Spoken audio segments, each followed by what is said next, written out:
ఒకప్పుడు తుగ్లక్, ఆ తర్వాత జగ్లక్, ఇప్పుడు ట్రంప్లక్. ఏంటి కొత్త పద ప్రయోగాలంటారా?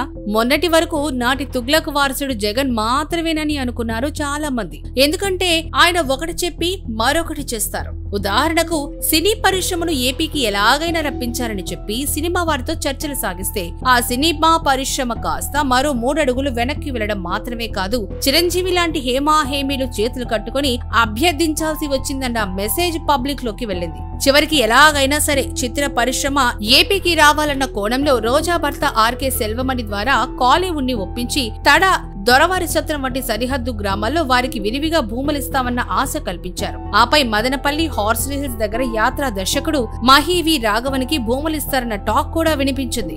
ఎక్కడో పాతపడ్డ నాటు తుపాకీ లాంటి విజయ్ చందర్, ఆపై నోటి దురుసు ఎక్కువగా ఉండే పోసాని, పదవి ఆశ చూపి అలీ వంటి వారిని పోగేసి అక్కడ సినిమా పరిశ్రమ రావాలన్న కోణంలో పెద్ద ఎత్తున ప్రయత్నాలు సాగించారు. కానీ అది ఎంత మాత్రం సాధ్యపడలేదు సరికదా, రివర్స్ అయిపోయింది. నిజంగా సినిమా వారినంటూ అంతగా ఆహ్వానించాలంటే అందుకు తగిన కుటుంబాల నుంచి కొందరిని ఎంపిక చేయాలి. వారికంటూ మంచి సినిమా పదవులు ఇవ్వాలి. ఆపై ఎప్పటి నుంచో పెండింగ్ లో ఉన్న నంది అవార్డునిచ్చి సత్కరించాలి. ఇంకా టికెట్ల ధరల విషయంలో సరళీకృత విధానాలను ప్రవేశపెట్టి వారి మనసుని చూరగొనాలి. ఇలా ఎన్నో మార్గాలుండగా వాటన్నిటినీ వదిలిపెట్టి జగన్ తనదైన ఫ్యాక్షన్ పాలిటిక్స్ తో సినిమా వారిని భయపెట్టాలని చూశారు. బేసిక్ గా సినిమా వాళ్ళు ఎక్కడుంటారంటే పాలనా పరంగా మంచి మర్యాద, మన్నన, ఆపై కూల్ వెదర్ ఎక్కువగా ఉండే ప్రాంతాల్లో ఉండడానికి ఇష్టపడతారు. వారిని అంత సజావుగా హ్యాండిల్ చేయాల్సి ఉంటుంది. అదే జగన్ ఏం చేశారు? తన అనుభవ రాహిత్యంతో పాయింట్ బ్లాంక్ లో గన్ను పెట్టి 64 కళలు ప్రదర్శించమంటే ఎలా సాధ్యం కాదో సరిగ్గా అలాగే బిహేవ్ చేశారు. చివరికి ఏమైందంటే జగన్ ని వెళ్లి మేం కలవడమా, వచ్చే ఎన్నికలకు ఎలాగో ఆయన ఓడిపోతారు, మారిన ముఖ్యమంత్రిని వెళ్లి కలుద్దాంలే అంటూ నిర్మాతల మండలి భావించేంతగా వారిని హడలెత్తించేశారు. ఇప్పుడు తుగ్లక్ మరో వారసుడు ట్రంప్లక్ విషయానికి వద్దాం. ఇతగాడు ఎంతటి ఘరుడంటే మార్క్ జుకర్బర్గ్, టిమ్ కుక్ ని అటుంచితే అక్కడికొచ్చిన సత్యానాదిల్లా, సుందర్ పిచాయ్ వంటి వారికి ఇక్కడ ఉద్యోగాలు వద్దని చెప్పేంత పిచ్చితనం ఉంది ఆయనకు.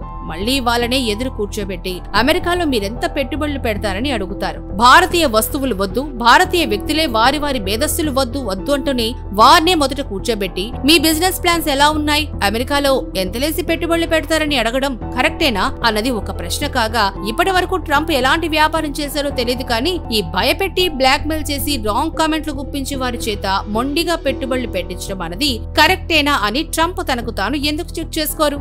ఇందుకేగా ఇతన్ని తుగ్లక్ వారసుడన్నది అంటున్నారు చాలా మంది. భారత్ పై అదనపు సుంకాలేసి ఆపై వారిని తాము చైనాకి కోల్పోతున్నామని బాధపడుతూ తర్వాత సారీ చెప్పి మీరు మళ్లీ అమెరికాకు ఎగుమతులు చేసుకోవచ్చని ఇలా రకరకాల వేషాలు కేవలం తుగ్లక్ పూనిన వారికి మాత్రమే సాధ్యమన్నది చాలా మంది అంటున్నమాట.